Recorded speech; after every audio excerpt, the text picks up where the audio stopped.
Hello, hello, hello, and welcome to the PvA Nightly Rundown. I am your host, Luke Crofts, and yeah, we're a little late tonight. We're about half an hour late. Long story short, I was invited out to drinks with a few of my friends from work, and one of the guys I work with, this is his last week before he moves on to a new company, and so I decided, what the hell, I'll do it. But the problem is I live an hour and a half away from my office, and so I went down to the office after work, went grabbed some drinks with some friends, and those conversations you just can't get away from, right? Not that you want to get away from them, but just like there's no real good exit point because you're enjoying the conversation so much.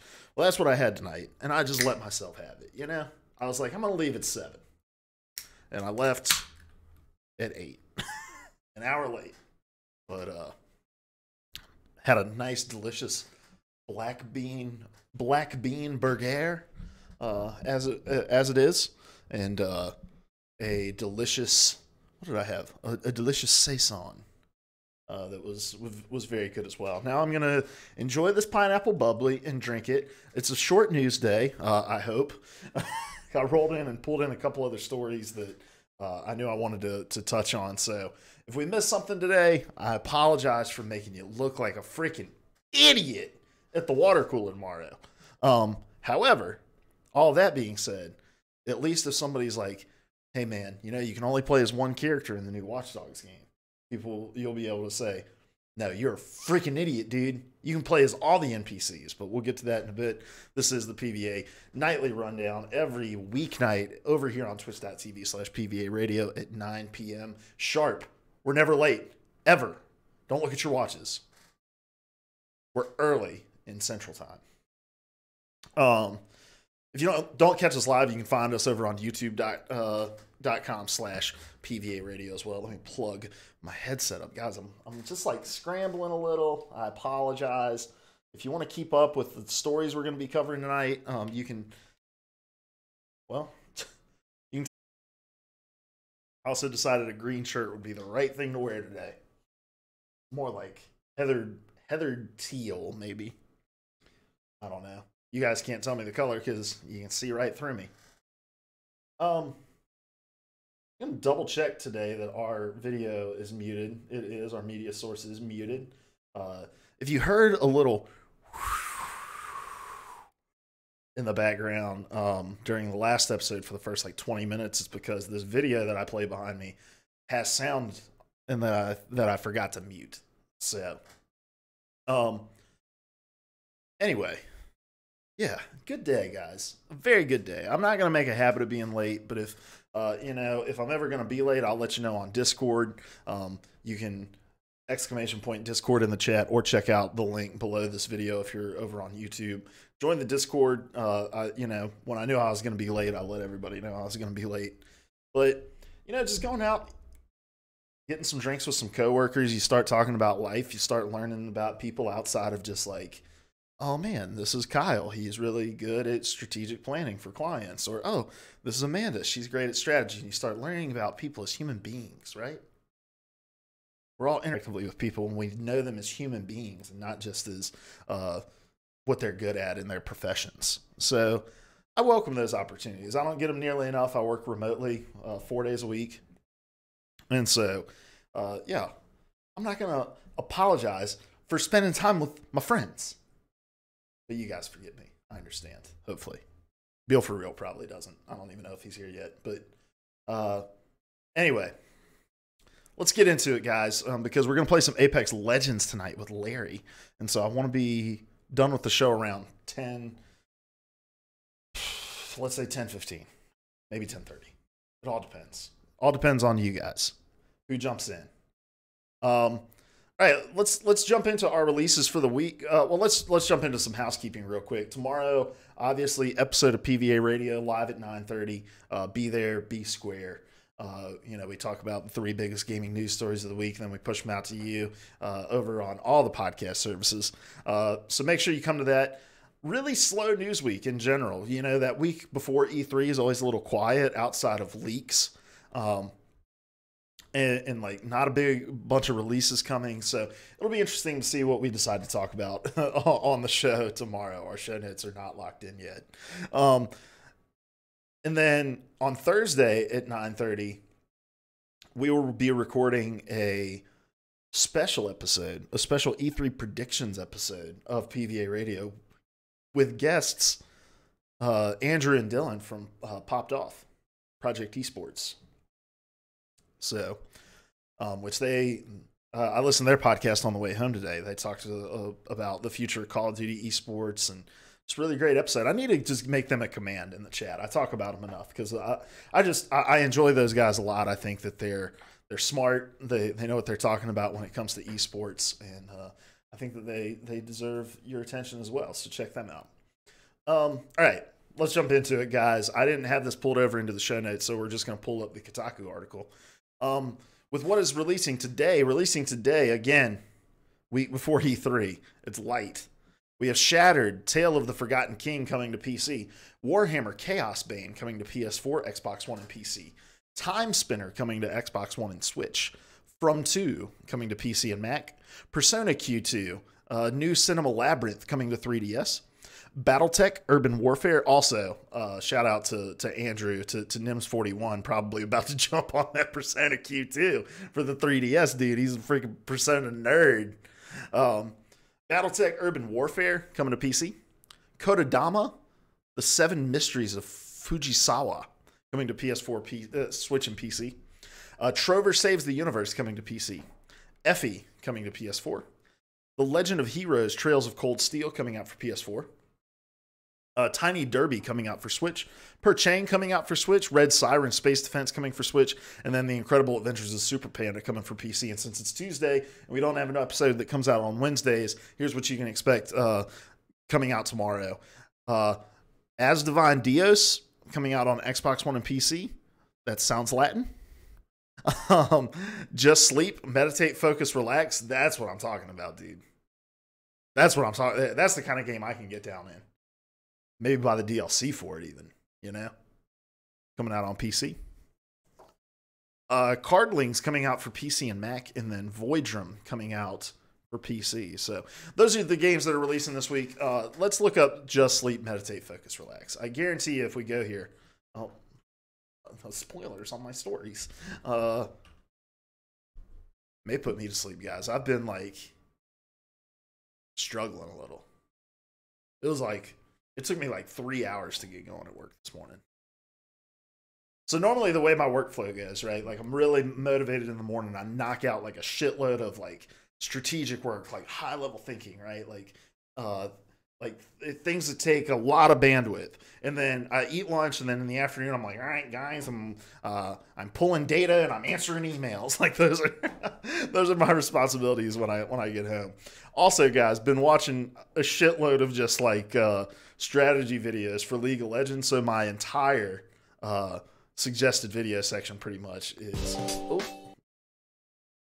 League of Legends videos. I played some bot matches last night, feeling pretty good about Ezreal, learning a little bit more about his builds. I'm having a good time with my League of Legends time. What was I looking up? Looking up something. Sleep. Just Sleep.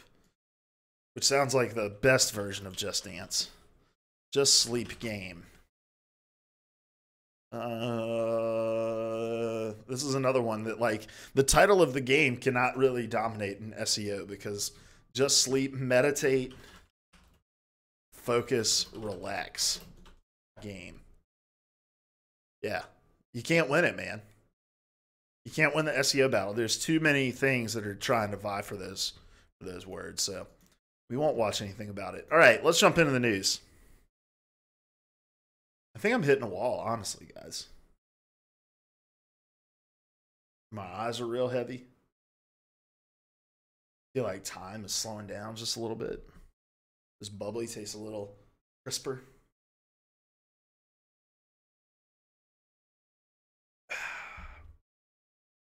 All right. Let's jump into the news.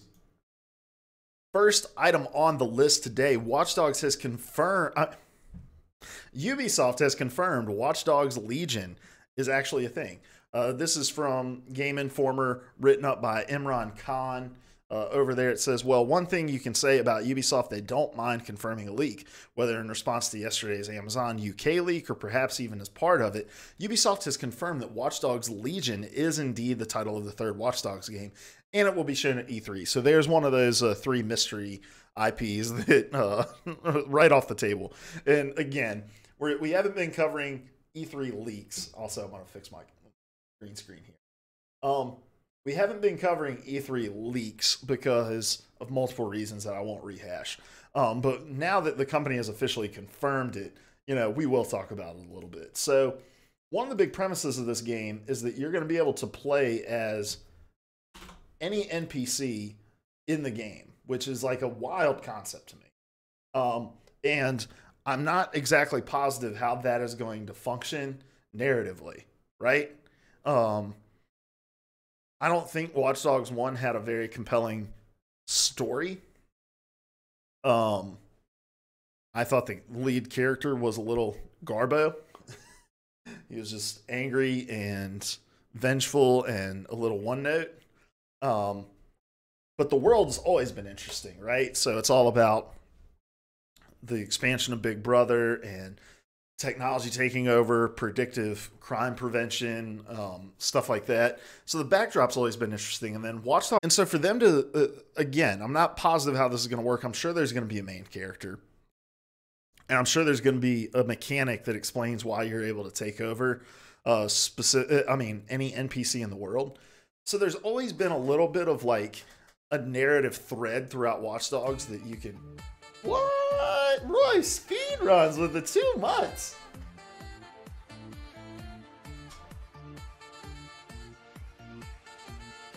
Nice, my dude, Roy speedrun. Thank you so much for the 2 months. In just one more month, man, your icon will change from purple to blue. So definitely appreciate the love and the support. If you guys haven't already, go check out Roy Speedrun. He is an awesome streamer. It's going well, man. I'm a little late today. I'm about 30 minutes late today. I went and had drinks and dinner with some people from work. And so run a little behind, kind of came in a little hot. Didn't have the show notes fully completed when I rolled in. Had to kiss my wife and tell her I'm going to stream, which I felt terrible about.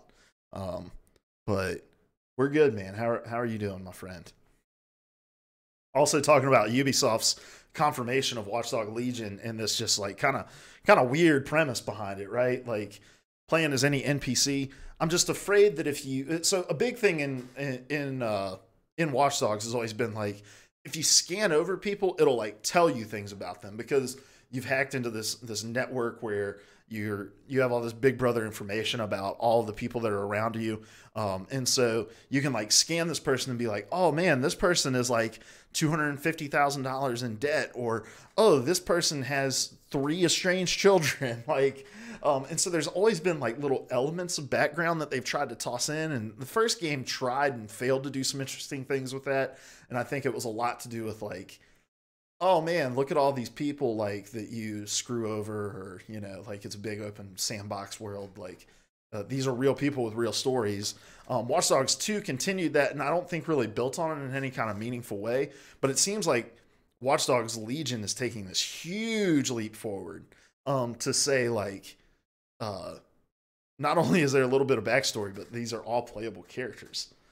I liked Watch Dogs 2. I need to go back and finish it. I rolled through Watch Dogs 2. Rolled through it. I really enjoyed it. I enjoyed Watch Dogs 1. I think it was a great game? Not by any means, but the backdrop, the world was so interesting. Legion is a funny name. So like I went to Bible college, right? So when I see Legion, I think of the story about, Jesus casting the demon out of the man on the island and sending him into the pigs, and the pigs running off because Jesus says, "What is your name?" And the demon says, "Our name is Legion because we are many." And so I see Watch Dogs Legion, and I think in this whole concept of being able to play as all these NPCs, that now it's not just a little small movement, like underground movement of people who are fighting back against the governmental overreach. But now we are legion because we are many, right?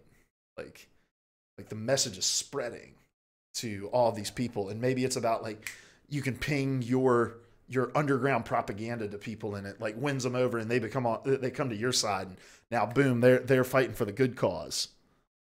Sounds like a good name for a hacktivist group. You're right, my dude. Yeah, Watchdogs Anonymous, baby. So I think if they do it right, it can be really, really cool. But if it's just this gimmick of like, oh, you see that person over there, you can just like transfer your agency to them. And I hope that it's not something that I hope they still have like a main character to follow. Is this a Watchdogs MMO, or is this just a super deep single player experience? Now, I'm going to say this with this prefaced. I'm completely ignorant of all the rumors, right? We've got our big E3 prediction show. I don't want it to be besmirched by foul play, right? So I haven't read any of the leaks. So this is all the information that I have to go off of. But I have to imagine that Watch Dogs is not going to be going into an MMO style. And the fact that they're calling these NPCs, that you can play as any NPC in the game, like I have to imagine they're still sticking with the single player experience. I don't think they'd move out of the bounds of the MMO, because despite like everything that Ubisoft's been doing, they still haven't really navigated into that MMO space, and I think Watch Dogs would be a weird place to do that in. I think it would be cool to see Ubisoft attempt an MMO. But I don't know. Yeah, I think Watch Dogs would just be kind of a strange choice to start. Next item on the list, Rocksteady. Missed the NPC part. Sounds dope. Yeah. This is from DualShockers, written by Thomas Franzese. It says Batman Arkham Knight developer Rocksteady Studios is skipping E3 2019. It says nearly 4 years have passed since Batman Arkham Knight, the last major console release from Rocksteady Studios. As such, fans of the Batman Arkham trilogy are eagerly awaiting whatever the British studio is doing next and want them to announce it soon. Unfortunately, just as he did with the Game Awards, Rocksteady Studios co-founder and game director Sefton Hill has confirmed that the Warner Bros. Interactive Entertainment subsidiary's upcoming and unannounced game will not be at E3 2019. And here's the tweet. Hi all. A number of you have asked, so we wanted to let you all know up front that at Rocksteady Games won't be showing at E3. Like a Justice League game. Like, what is it that Rocksteady is working on? It's been so long, and I feel like every time we get near one of these big events, we have one of these stories that's like, well, Rocksteady's not going to be there again. And here's the thing, guys. Piss or get off the pot. We've all been waiting with bated breath to see what you're working on. But you got to do something. You got to let us in. You know? We're only so patient. Unpopular opinion. I don't think those Batman games are all that. I can see that. I think, especially with Arkham Knight, like Arkham Knight made a lot of weird decisions with Batman. You know, like, here's Batman. He's non-lethal, but he's driving a tank, running over people, and shooting fucking rockets at them. Like, it did some weird things with Batman. I think the kind of like beat 'em up style combat is strange too. I think the puzzle design was really cool. I think as the worlds got bigger in that game, you know, going from Asylum to City to Arkham Knight, like, I think that they got a little worse as the worlds got bigger. Arkham Asylum's still just a really great game. But now I'm with you, Roy Speed. I don't think let me say this. They may not have been all that, but when it comes to being a superhero game, they did it amazingly well. Just feel like I've played games like Sleeping Dogs or Shadow of Mordor who did it better. They're definitely not trash games or anything, but I'm not sitting here dying to see what's next. Yeah, I think for a lot of people, it's more about the world. Like, okay, Rocksteady did a really good job with Batman and made really solid games. there are other superheroes we want to see, especially Superman. Like Superman's a big one for people. Like we want to see a Superman game done really, really well, and we haven't. And Arkham Knight, I mean Rocksteady, and now with like Insomniac, like those are the two people who've done it well. And so with as much, and this is the other thing, like, I'm kind of talking out of my ass here, because now that I'm thinking about it in my head, this can go one of two ways, right? Part of me wants to say, like, okay, we're running off of this high of Endgame, and the Endgame, is Marvel, and say what you will about the divide between Marvel and DC, but there's also just like a lot of momentum going in behind superhero games, and so it's like, now maybe the time to announce whatever you're working on, Rocksteady, because everybody is like just craving more and more superhero content, like Roy Speedrun says. I forget how intense superhero fandom is sometimes. Like, is there space for Batman to release in, like, not Batman, but whatever Rocksteady's working on to be revealed here? But then you have to think like, okay, well, Square's going to be showing off the new Avengers game, and is there space for two blockbuster superhero franchise games to be revealed in one event? So maybe it's more of a strategic thing. Like maybe Rocksteady has something to show, but it's just maybe not here. maybe we'll let the Avengers stuff die down a little bit, and take our loss and reveal something at Gamescom in September or something like that. I'm leaning more towards that. Just give it its space. So I'm on board with this because I don't think this is necessarily because they don't have anything to show. I think you read the tea leaves, you know that Square's going to show this, and you just make your strategic decision, right? All right. Next item on the list. As soon as I get the show notes pulled up. If you guys want to follow along, you can type !show notes in the chat, and it'll give you a link to what I'm working off of. We're skipping the next story. We'll come back to it because I want to stay on this vein of what is and isn't going to be at E3. THQ Nordic is about to reveal 3 new games over the next three days. So this is from Alex Gibson over at my old stomping grounds, twinfinite.net. I wrote for quite a while for Twinfinite and loved it. Great people that work there, run by great individuals. So and it's a great like kind of place to cut your teeth in talking about gaming news, covering it. They really teach you the tools. So if it's something that you're interested in, try to connect with someone at Twinfinite and get in there. But this is what Alex Gibson, who's been writing there forever, wrote. THQ Nordic, the Austrian, because the best things come in threes. Stay tuned, the publisher stated, listing the following dates and times. And it's the next 3 days. So tomorrow at 4, Thursday at 7, Friday at 7. So I'm going to keep reading this because I think he provides some pretty excellent context for. That's because their most recent financial report revealed a whopping, guys, click into the story if you're in the show notes, 80 games. There are 80 games in active development from THQ Nordic, guys. 80 games. Quote, by the end of the quarter, THQ Nordic, Deep Silver, and Coffee Stain had 80 games in development, of which 48 titles are currently unannounced. 48 titles currently unannounced. Guys. So there's really no way to pin down what's going to be revealed. Over half of the games they have in active development right now have yet to be revealed. Wild, dude. Blows my mind. So I'm excited to see what they've got. He put some speculation in this article. I definitely recommend going and reading it because I just think he does a really great job of painting the picture of just like how wild it is that they're like, we got 3 games of the 48 that we haven't revealed yet that we're gonna show. Guys, I'm so excited. So excited. I love this time of year. Like this is the most fun time of year to be a gaming fan when all of these announcements are popping off.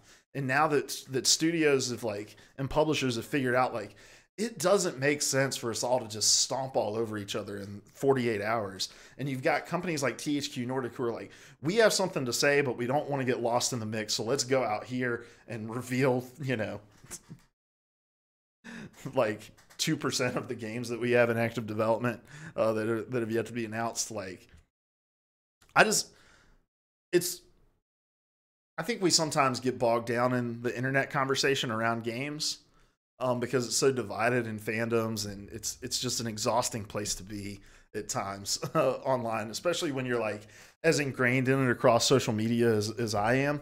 So like, I love E3 because it feels like everybody just kind of sets it all down for a little bit to get really excited. Do you have a game you were most looking forward to hearing about? Let's see. I think Jedi Fallen Order is going to be really cool to see at EA Play. I'm hoping for a Will of the Wisps, Ori and the Will of the Wisps release date. I'm excited about whatever the hell Xbox is going to be revealing with their 14 first-party games that are going to be at E3, you know, including like Halo, Forza, Ori, all those games. But like, excited to see what some of those studio acquisitions that they announced last year are gonna you know, be bringing to the table. Game made me cry like 3 times, dude. Ori is very, very good. I actually got an advanced copy of Ori when I was running. Was that when I was running? We may have just got that for the Player 3 podcast. I don't think we had even launched 2 Left Sticks yet. So, which was my first website before Player versus All. But yeah, I played an advanced copy of that game, and like I was in love with it from the moment I started it. Game's hard as hell too. But yeah, I'm just excited about Microsoft too. Like, I'm going to save some of my Microsoft talk for the podcast on Thursday, the E3 prediction show, because I've got some predictions about what Microsoft's going to do with their time. And I think it's going to surprise people. So, little teaser for what we'll see there. Next item on the list, guys. What are you excited about seeing, Roy, while I get this pulled up? Because we're getting into the just like who fucking cares news, right? But it's just fun to talk about. And I think we're going to make good time and be able to play. I'm sitting here trying to get to my laptop monitor from my PC, and that's not how any of it works. Yeah, it's 10 o'clock. So, Sony is testing 16-player parties. This is from Kotaku, written up by Steven Totillo. It says, party chat on PS4 may be doubling if an upcoming test by Sony is a success. The platform holder announced today that users can sign up to beta test 16-person parties, up from the current limit of 8. That'll be 4 more than Xbox. And guys, the console war's back on, baby. We were able to come home and see our wives and kiss our children and pet our dogs and have one little like homecoming barbecue with our friends when it was all like, all right, Microsoft and Sony strategic partnership. But now Sony's putting the screws back on Xbox, and they're like, you got fucking 12 people in your party? We got 16. Up your game, baby. So pick up your arms, get rid of the beer gut that you've picked up, that you've you know, likely developed over the last few days. Get those typing fingers ready, and it's back to the forums we go. All right, back to the trench. Gotta have 15 friends to care about that, right? Ain't nobody got time for 15 friends. I've got like 4. And it's like hard to keep up. And now they're all starting to have kids. Maybe when they get older, they can join our 16-person party, and we can be fleshed out with like my friends and then all my like pseudo nibblings, which is what you call nieces and nephews. 16-player parties. Most of the games I'm super stoked for already have release dates. I'm honestly not sure what to expect from E3. And E3's gotten into this weird place, right? Because everybody starts making their announcements ahead of time, or you have these leaks, and I'm just like, why? Why do we just have, like, there's no reason for it. I like Kotaku's approach to leaks. If you've ever heard Jason Schreier talk about, like, his approach to privileged knowledge that he receives in the games industry, he's like, look, if it's something that you're going to figure out eventually, like soon anyway, why spoil it? Like, and I understand from a revenue perspective and a click perspective, like you want to write up the story about the Walmart Canada leak, or about the, you know, the HTML files that we pulled from the back end of, you know, whatever prediction website, whatever like teaser website's been popped up, like whatever. I get it, but at E3 time, I want to be excited about things. Like, I don't want there to be all these leaks coming out. I don't want, people. I don't want fucking like like PC Gamer to be the one who's revealing the next big game because of some leak. I like sitting there watching it and just being kind of blown away.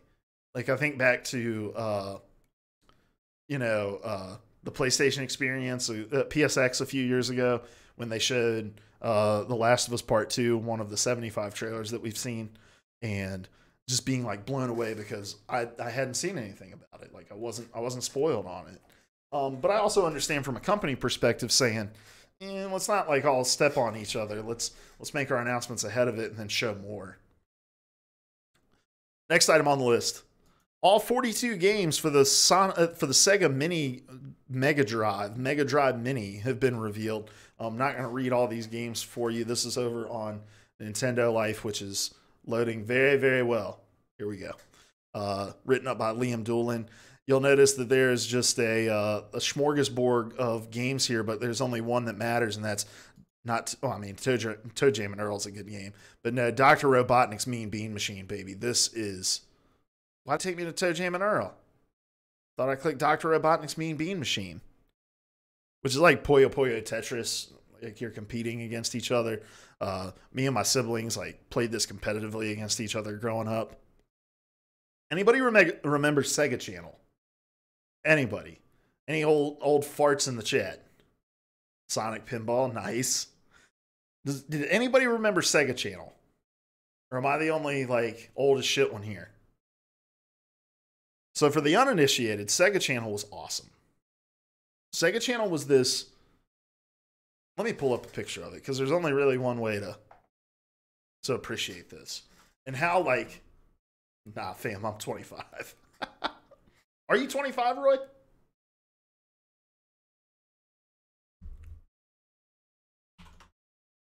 Yes, sir. Nice. So I'm 29. This was Sega Channel.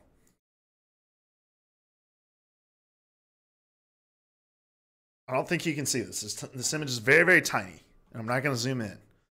So it was this cartridge, right? So like down here, this is the base of the cartridge, and then this stuck up from the top, and then it had this cord, this coaxial cord coming out of the back, and then this is it's so crazy how ahead of the times this was.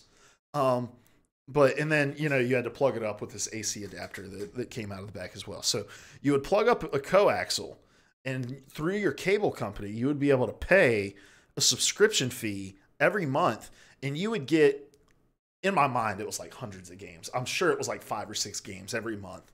And it would rotate in and out what games you would get to receive. And so it was literally like this analog version of what we do digitally now, of like, we're going to push these games over Sega Channel. It was just dope, man. Like, such a cool concept, so ahead of its time.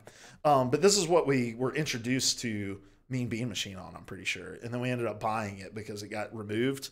And, we just fell in love with that game. So when they come out with a Sega Channel Mini, I'm in. But the thing is like, there's been a lot of mini Sega consoles. Like, I bought my sister and brother-in-law one from CVS like a couple years ago, and it took cartridges, and I think you could even plug up the old like Sega Genesis controllers to them if you still had them laying around. But yeah, so they've revealed all 42 games. They've also revealed that this really ridiculously rare version of Tetris that was developed outside of like a legit licensing deal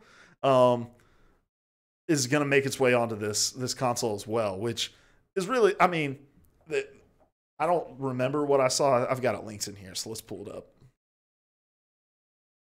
The sad thing is that minis are just emulators, and we know that, but some of them actually have emulator bugs, input delay. I think a lot we're hoping it would be like releasing the games and consoles themselves.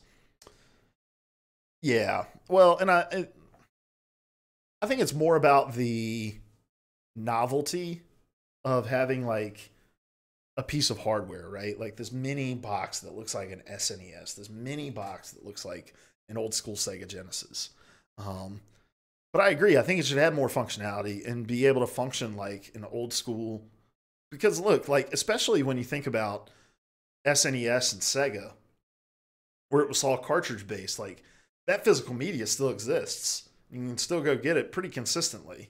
And so that, like, the concept of the CVS thing, even though it was a piece of shit machine, like the concept of having the set-top box that you could actually put your old cartridges in and it would work was really cool. Let's pull up this Nintendo Life article. Take another sip of this pineapple buble.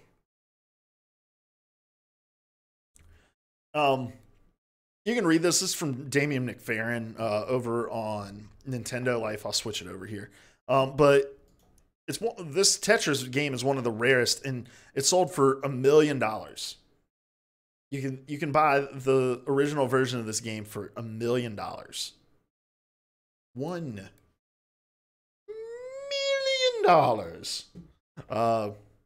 Which, let's be honest, if you've got it lying around, you'd give it in bits to this channel. Am I right? All right, or am I right? Can you imagine 100 million bits? Like what that alert would look like? I'll set it up. You guys, like, just test it out. I promise to give you your money back. 100 million bits. I'd just give you the channel at that point. I mean, I'd cash out first, and then I'd give you, like, just have it. I'm retiring on $1 million. That's all I need to live the rest of my life. This is probably only like 5 or 6 years, let's be honest. All right, next item on the list. Do you want to smell like a fucking Xbox Roy Speedrun? Salty as Chuck, if I told you right now, you could smell like an Xbox, would you want to do it? Because for the low, low price of a ticket to Australia or New Zealand, you can. This is from Eddie Makich over at GameSpot. Look at it, trying to load this autoplay video like a fucking chump. Not a fan of the box. Salty as Chuck wants to smell like a PC. He wants to smell like downloaded RAM, which would be a badass name for a body wash. Ooh. Ooh la la. What's that smell? He smells like downloaded RAM. Eddie Makich over at GameSpot writes this up. What does Xbox smell like? The question we've all been asking. You may soon be able to find out. Just ahead of E3 2019, Microsoft has partnered with Lynx to create a new fragrance called Lynx Xbox. Compelling name. I don't know how they came up with it. You smell like Arby's and testosterone. I heard that, my dude. Nice. Dude, most Arby's I've ever been in. Dude, it's not that I can't fix my green screen. My green screen's working fine. The problem is that I did not get the appropriate color of green. So you're supposed to get like this color green, right? As you can see. Green behind me that, yeah, it's like a putt-putt green I've got behind me. But there's actually something called chroma green that is what you actually want. But hey, this piece of fabric was like $20. And maybe someday, I've been thinking about possibly not being a green screen streamer and having a background. I don't know. I can't decide, guys. These are the hard decisions in life. Then I got to buy LEDs, and I need to get some like cool shelving back there. I want to hang up on my guitars, like play you guys a little ditty. Like, she wakes up in the morning. How do we back to eat and she's rolling? I'm Dave Matthews. All right, I better stop before we get copyright stricken. The official description is simply delightful. It's the second cam now. That's right, dude. Quote, Lynx Xbox is a fresh scent of pulsing green citrus featuring top notes of kaffir lime and winter lemon, aromatic herbal middle notes of mint and sage, and woody bottom notes of patchouli and clearwood. Now it's an ASMR stream. The Jack Black impression is spot on. Math is a wonderful thing. Containing it's not done. I'm sorry. Containing a range of natural essential oils, the Xbox Lynx range comes with a sleek new look and features a body spray, deodorant, shower gel. This looks like Axe. So I like to shop at Marshall's. Marshall's one of my favorite stores, guys. It's cheap, but they sell a lot of like really good man scent soap in really cool packaging. And it's more like, you know, leather bound books and shit, not this like you know, weird textured stuff. But I really have no comments on this. I just thought it would be funny. To be honest, it doesn't even look like it smells like Xbox. How do you figure? Interested. What would... Salty, draw me a picture and put it in Discord of what you think something that smells like Xbox should look like. Oh, it doesn't. Dude, I'm so tired. I'm running on like 8 hours of sleep over the last like 2 days. I'm so tired. It doesn't sound like Xbox. All right, what would you say? But still, please draw me a picture of what you think. What something that smells like Xbox should look like. Xbox should smell like Hot Pockets and athlete's foot. Is it Anchorman? Where it's like, it smells like the inside of a prosthetic leg. Mountain Dew and Doritos. I can see it. Yeah. Trying to think of what my Xbox scent was. It would smell like... It would smell like butt sweat and whatever I smell like when I'm tilted. Looking at you, Halo. Plastic and burning plastic. My gamer scent is Slim Jims and Four Locos. Roy Speedrun just pounding the Four Locos on stream, guys. You need to go watch him. He gets wild. Buck wild, dude. Shirtless streamer, baby. I'm just kidding. Roy Speedrun doesn't take his shirt off that I've seen yet. Guys, that's all the news for today. Light day as we move into E3. We made it in time. We are going to play some Apex Legends. I'm not sure how much I've got in me. I'm going to be honest with you. You guys want song requests on? Anybody want to request some songs tonight while we play some Apex Legends? You mean that game that had an 80% revenue drop? It was 74%, Salty. Get informed so you don't look like a fucking idiot at the water cooler. Chug a Four Loco, man. You'll perk right up. I think that would do the opposite. Learn that from PvA Radio. Feel free to drop a follow right here on this channel. Also, you can check it out over here. Podcast. There's all the links for you. We did not broadcast it as 80%. We broadcasted it as 74%. 74% revenue drop. You can't blame Larry for being correct and you mishearing or hearing what you wanted to hear. Not a thing. All right, we're going to end it over here for the YouTube people. Thanks for stopping by. This was the PvA Nightly Rundown every weeknight except for Wednesdays over here on twitch.tv/PvA Radio at 9 p.m. Eastern Time. Come over here, get caught up on the news so you don't look like a fucking idiot at the water cooler like Salty just did in the chat. All right? If you want to be considered a real gamer, you'll come hang out with us over on twitch.tv/PvA Radio. But until next time, we love you.